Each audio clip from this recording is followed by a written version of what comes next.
Olá, meus amigos. Essa é a continuação, a segunda parte da aula Patogenesia e Operacionalidade. Em resumo, nós podemos dizer que temos algumas etapas a cumprir no processo de uma experimentação. Primeiro é o período dedicado à autoobservação, em que o sujeito começa a fazer o seu treinamento, de ficar atento a si mesmo, às suas emoções, às suas atitudes, de maneira que ele vai fazendo um caderno de anotações. Depois desse período, ele começa a fazer a experimentação da substância, sabendo o nome. Depois que ele tiver treinado bastante a detectar a presença de um efeito patogenésico, aí sim ele pode passar para a etapa seguinte, que é fazer a experimentação sem saber o nome da substância. Então, por último, ele entra no grupo que pode já ter a presença do placebo e mesmo assim ele saberá discriminar bem o que é efeito patogenésico ou não.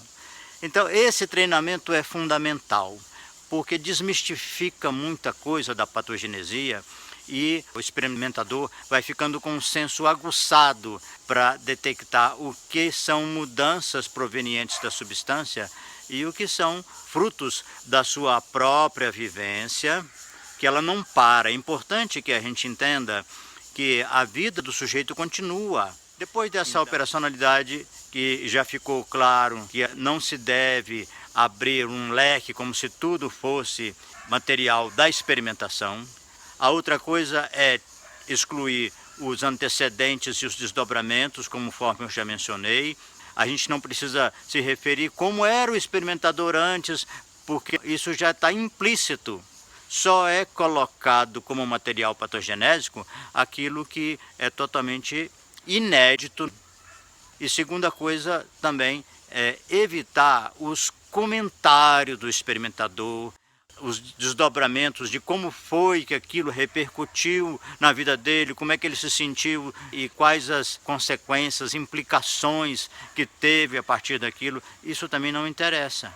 Pelo que eu estudei, eu concluí que o principal trabalho do supervisor é ver se a redação está exatamente como o experimentador deseja que se expressar.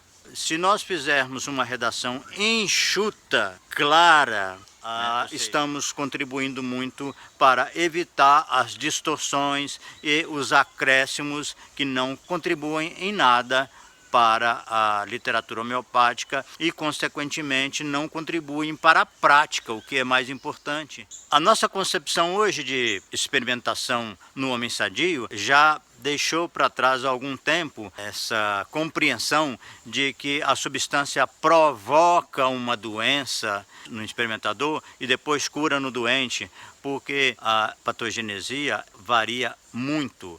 Ela tem uma gama enorme de efeitos, mas eles variam. Para cada experimentador, muitas vezes, o que ele manifesta é de uma forma diferente dos demais que estão no grupo. É o conjunto desses efeitos que tem um potencial de ser útil para a clínica homeopática. A produção de cada experimentador costuma ser pequena. A pesquisa é do tipo que exige um grupo de sujeitos treinados.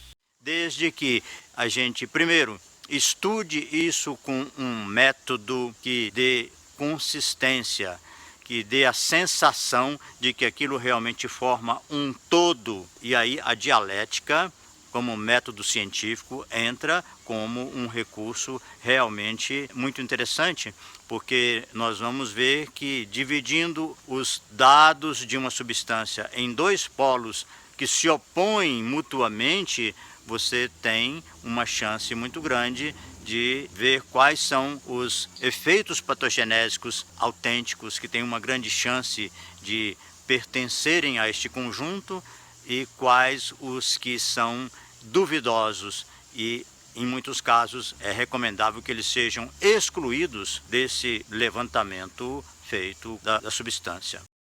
Num trabalho de patogenesia que eu publiquei na revista Links no início da década de 90, eu coloquei um dos participantes era diabético. Ele era aluno do curso de formação lá do Instituto de Saúde Integral e esse material foi publicado e foi analisado por outros colegas que contribuíam com a revista na época. Eu continuo com essa sensação que o importante é que a gente tenha pessoas num nível de saúde relativa e estável. Então, se essa pessoa tem alguma alteração clínica, mas está estabilizado, ele pode participar. Se acontecer alguma coisa muito diferente na vida da pessoa, por exemplo, se ela entrou num conflito familiar, num conflito afetivo, separação, uma crise financeira muito grave, alguma coisa assim que abala a vida da pessoa, ela deve ser excluída do grupo, pelo menos temporariamente.